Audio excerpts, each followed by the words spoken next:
میری عمر 11 سال تھی، مگر میں دیکھنے میں ایک 20 سال کی جوان اور انتہائی حسین ترین لڑکی لگتی تھی۔ ہمارے گاؤں کے چودھری اور ساتھ والے گاؤں کے نواب صاحب نے مجھے دیکھا تو دونوں ہی مجھ پر عاشق ہو گئے تھے۔ ان دونوں کا اسی بات پر جھگڑا ہو گیا، وہ دونوں ہی مجھ سے شادی کرنا چاہتے تھے۔ اس جھگڑے میں کئی لوگ مارے گئے تھے۔ ایک روز نواب صاحب کے بندے مجھے اٹھا کر لے گئے۔ اس رات تو مجھ پر قیامت ٹوٹ پڑی۔ جب میں وہ رات کیسے بھول سکتی ہوں جب شام کے 6 بجے سے لے کر 10 بجے تک ابا کے چہرے پر خوف ہی خوف تھا۔ اس خوف کو دیکھتے ہوئے میں سمجھ گئی تھی کہ آج ضرور گھر میں کچھ غلط ہونے والا ہے۔ ابا بار بار دروازے کو کنڈی لگاتے اور کبھی اپنے آپ کو دیکھتے۔ ایسا لگتا تھا جیسے ابا اپنی طاقت کو آزما رہے ہوں، جیسے ابا جانتے ہوں کہ کچھ بہت برا ہونے والا ہے۔ تبھی میں نے دیکھا ہمارے گھر کے دروازے پر ہلکی سی دستک ہوئی تھی۔ ابا چیخ کر اماں سے بولے، زینب بیٹی کو اندر لے جاؤ، کپڑوں والی پیٹی میں چھپا دو۔ یہ کہہ کر ابا نے مجھے اماں کی طرف بھیج دیا تھا۔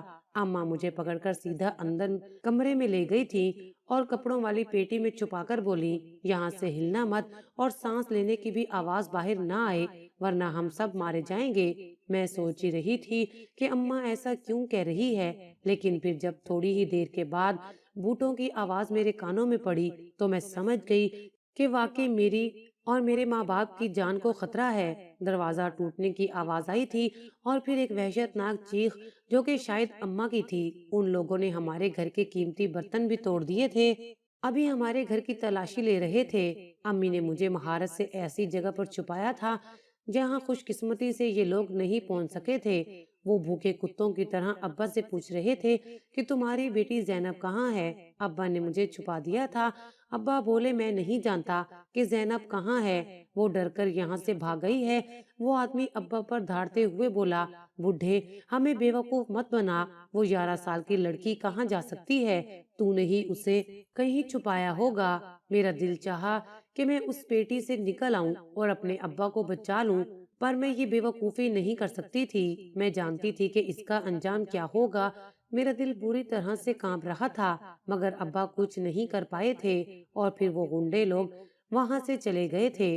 ان کے جانے کے کچھ لمحوں کے بعد ابا پرسکون ہو کر بیٹھے اور اماں سے کہنے لگے، بس وہ لوگ آنے ہی والے ہوں گے، تم فکر نہیں کرو، اس کے بعد ہمیں اپنی بیٹی کی فکر نہیں ہوگی۔ یہ چودھری خود کو سمجھتا کیا ہے؟ میں نے اس کی جڑیں نہ کاٹی تو تم میرا نام بدل دینا۔ اماں یہ باتیں سن کر اور زیادہ رو رہی تھی۔ ابا کو پتا تھا کہ جو بھی ہو رہا ہے وہ بہت غلط ہے، لیکن ہم سبھی خاموش تھے۔ پھر اماں نے مجھے اس پیٹی سے نکالا اور بولی، بیٹی تو نے گھبرانا نہیں ہے، ہم جو کر رہے ہیں تیری حفاظت، خوشی اور بھلے کے لیے کر رہے ہیں۔ یہ کہہ کر اماں نے مجھے ایک خوبصورت سا جوڑا پہنایا تھا اور مجھے منہ دھلوا کر تیار کرنے لگی۔ مجھے سمجھ نہیں آئی کہ اماں ایسا کیوں کر رہی ہیں، حالانکہ یہ رات کا وقت تھا اور رات کو اماں مجھے اپنے پاس سونے کا کہتی تھی، پر آج وہ مجھے تیار کر رہی تھی جیسے کسی دلہن کو سجایا سنوارا جاتا ہے۔ میں ویسے ہی تیار ہو گئی تھی۔ اماں نے مجھے دلہن بنایا اور پھر تقریباً 2 منٹ ہی گزرے تھے کہ گھر کے دروازے پر پھر سے دستک ہوئی تھی۔ ابا پرسکون ہو کر باہر گئے۔ دروازے کو کھولا تو سامنے 4 آدمی کھڑے تھے۔ ابا نے انہیں دیکھ کر اندر آنے کو کہا۔ اماں نے مجھے چارپائی پر بیٹھنے کو کہا۔ میں چارپائی پر سمٹ کر بیٹھ گئی تھی۔ اماں بولی، اب تو اس پر لیٹ جا، اور ہاں تب تک نہیں اٹھنا جب تک یہ لوگ تمہیں کہہ نہ دے۔ اماں تم مجھے کہاں بھیج رہی ہو؟ یہ لوگ کون ہیں؟ میں نے اماں سے خوف زدہ نگاہوں سے پوچھا۔ اماں نے مجھے چپ رہنے کا اشارہ کیا اور بولی، سوال نہیں کرنا میری بیٹی، بس تو جہاں جا رہی ہے میں تیرے بھلے کے لیے ہی تجھے وہاں بھیج رہی ہوں۔ اماں نے مجھے چپ کروا دیا اور پھر مجھے اس چارپائی پر لیٹنے کو کہا۔ وہ آدمی جو کہ چاروں ہی نقاب پوش تھے، انہوں نے چارپائی کو ایک ایک کونے سے اٹھا لیا۔ میں ابھی چیخنا چاہتی تھی پر مجھے وقت سے پہلے ہی عقل آ گئی تھی۔ میں جانتی تھی اب چیخنے کا کوئی فائدہ نہیں ہے۔ اس چودھری کو اگر پتہ چل جائے گا تو میں یہاں ہوں تو پھر میری زندگی اجیرن کر دے گا۔ دراصل چودھری الیاس نے مجھے آج سے تقریباً 1 مہینے پہلے اپنے کھیتوں میں کھیلتے ہوئے دیکھا تھا۔ اس کی غلیظ نگاہیں سر سے پاؤں تک میرا جائزہ لے رہی تھی۔ میں ایک قد والی اور انتہائی خوبصورت لڑکی تھی۔ میری عمر 11 سال تھی پر میں 18 یا 20 کی لگتی تھی۔ میرے پاس آکر وہ کہنے لگا، مجھے پتا ہوتا کہ اس گاؤں میں اتنے ہیرے ہیں تو میں اسے اپنی سلطنت بنا لیتا اور تجھے اپنی لونڈی۔ میں اس کی اس بات پر حیران رہ گئی۔ لونڈی اور کنیز کی باتیں تو میں کہانیوں میں پڑھ چکی تھی، یہ آدمی کیا کہہ رہا ہے؟ میں نے یہ بات جا کر اماں کو بتا دی تو وہ بھی پریشان ہو گئیں۔ پھر اس بات کا نتیجہ ایک ہفتے کے بعد نکلا تھا۔ ایک شام جبکہ اماں، ابا اور ہم سب پرسکون ہو کر اپنے گھر میں بیٹھے تھے کہ ہمارے گھر کے دروازے پر دستک ہوئی اور چودھری الیاس ہمارے گھر آیا تھا۔ ہم نے اس کا استقبال کیا۔ وہ میرے باپ کی عمر کا تھا۔ بس یہی سوچ کر میں نے اس کے سامنے چائے پانی رکھا تھا، پر اس کی نظریں کچھ اور ہی دیکھ رہی تھی۔ وہ ابا سے کہنے لگا، دیکھ شریف، تو مجھے اپنی بیٹی دے دے، میں اس سے نکاح کروں، یہ اسے اپنی لونڈی بنا لوں، یہ میرا کام ہوگا۔ ہاں، اس کے بدلے میں جتنی زمینیں چاہے تو مجھ سے لے سکتا ہے۔ ابا چودھری کی بات سن کر دنگ رہ گئے تھے۔ چودھری صاحب، آپ یہ کیسی باتیں کر رہے ہیں؟ آپ کو میری بیٹی کیوں چاہیے؟ پہلے تو ابا نے سوچا کہ شاید اپنے بیٹے کے لیے میری بیٹی کا رشتہ مانگ رہا ہے، پر اس کے بیٹے کی عمر بھی 30 سال تھی۔ لیکن ابا اس وقت دنگ رہ گئے جب اس نے اپنا رشتہ میرے لیے مانگا تھا۔ مجھے بہت حیرت ہوئی تھی اور ابا تو جیسے زمین پر ساکت ہو کر رہ گئے تھے۔ چودھری الیاس، آپ یہ کیسی باتیں کر رہے ہیں؟ آپ بھی بیٹیوں والے ہیں؟ میری زینب تو ابھی پھول سی ہے، اس کی تو عمر بھی ابھی 11 سال ہے۔ اس بات پر وہ ڈٹھائی سے بولا، تو کوئی بات نہیں، تو بس اسے مجھے دے دے، میں اسے پھولوں کی طرح رکھوں گا۔ ابا چودھری صاحب کی بات سن کر غصے میں آ گئے۔ ایک غریب آدمی کا غیرت دکھانا اتنا آسان نہیں ہوتا، پر ابا نے پھر بھی اس کے سامنے غیرت کا مظاہرہ کیا اور بولے، میں اپنی بیٹی تجھ بڈھے کو نہیں دینا چاہتا، تجھے شرم نہیں آتی؟ ہوس کے پجاری لوگوں کی بیٹیوں پر غلط نظر رکھتے ہو۔ تم نے پہلے ہی 3 شادیاں کی ہیں، پر ابھی بھی تمہارا دل نہیں بھرا۔ میری معصوم بچی میں تم نے کیا دیکھ لیا کہ تم اس کے پیچھے ہی پڑ گئے ہو؟ خدا کے لیے میرے گھر سے چلے جاؤ۔ یہ سن کر وہ بھی غصے میں آ گیا۔ تم نے چودھری الیاس سے پنگا لے کر اچھا نہیں کیا، میں تمہیں ایسا سبق سکھاؤں گا کہ تم یاد رکھو گے۔ پہلے میں تمہاری بیٹی عزت سے مانگ رہا تھا، پر اب میں اسے زبردستی لے کر جاؤں گا۔ یہ سن کر ابا کو بہت زیادہ برا لگا تھا۔ وہ ڈر بھی گئے تھے، اگرچہ انہوں نے اپنی بیوی اور بیٹی کے سامنے اس شخص کو تو کچھ نہیں کہا تھا، لیکن میں جان گئی تھی کہ ابا کو یہ سب اچھا نہیں لگا اور وہ اماں کو بھی محتاط رہنے کا کہہ رہے تھے۔ اس کے بعد تقریباً 1 مہینہ ہمیں چودھری دھمکیاں دیتا رہا، کہتا رہا کہ اپنی بیٹی مجھے دو ورنہ اچھا نہیں ہوگا۔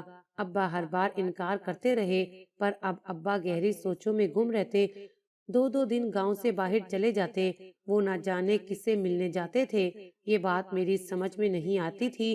پھر جب وہ گھر آتے، اماں کو ہمیشہ امید دلاتے اور کہتے کہ چودھری کی مہلت ختم ہونے سے پہلے ہی میں کچھ ایسا کروں گا کہ ہماری بیٹی ہمیشہ کے لیے محفوظ ہو جائے گی، پر میں نہیں جانتی تھی کہ ابا میرے لیے کیا کرنے والے ہیں۔ میں تو بس کبوتر کی طرح آنکھیں بند کر کے بلی کے جانے کا انتظار کر رہی تھی۔ تبھی ایک رات یہ واقعہ ہو گیا اور پھر مجھے وہ نقاب پوش آ کر چارپائی میں اٹھا کر میرے گھر سے لے گئے تھے۔ میں خاموش تھی، میں جانتی تھی کہ ابا میرے لیے کچھ غلط نہیں سوچ سکتے۔ ماں باپ ہمیشہ اولاد کا بھلا ہی سوچتے ہیں، وہ کبھی بھی ایسا نہیں کرتے کہ اپنے فائدے کی خاطر اپنی اولاد کو نقصان پہنچا دیں۔ بس میں اسی بات پر مطمئن تھی۔ پھر وہ آدمی مجھے الٹے سیدھے راستوں سے گھماتے ہوئے نہ جانے کہاں لے کر جا رہے تھے۔ میرا نازک سا وجود چارپائی پر جھٹکے کھا رہا تھا۔ میں سوچ رہی تھی کہ آخر ابا نے مجھے ان لوگوں پر بھروسہ کر کے اتنی دور کہاں بھیجا ہے۔ تبھی یہ لوگ ایک دوسرے سے باتیں کرتے ہوئے کہنے لگے، ہم بہت تھک گئے ہیں، ایسا کرتے ہیں یہاں تھوڑی دیر آرام کر لیتے ہیں، تھوڑا تازہ دم ہو کر پھر آگے چلیں گے۔ ان میں سے ایک آدمی چیختے ہوئے بولا، تم ہوش میں تو ہو؟ تم نے بڑے صاحب کی امانت اٹھا رکھی ہے، اگر اسے کچھ ہو گیا تو ہم سب مارے جائیں گے۔ ارے منی، تم پریشان نہ ہونا، 2 آدمیوں نے چارپائی کو نیچے زمین پر رکھتے ہوئے کہا تھا۔ میں نہیں سمجھی تھی کہ یہ لوگ مجھے اتنی محبت اور احترام سے کیوں لے کر جا رہے ہیں۔ کیا واقعی ابا نے میرے لیے کچھ اچھا سوچا تھا؟ یہ سوچیں میرے ذہن میں مسلسل گردش کر رہی تھی۔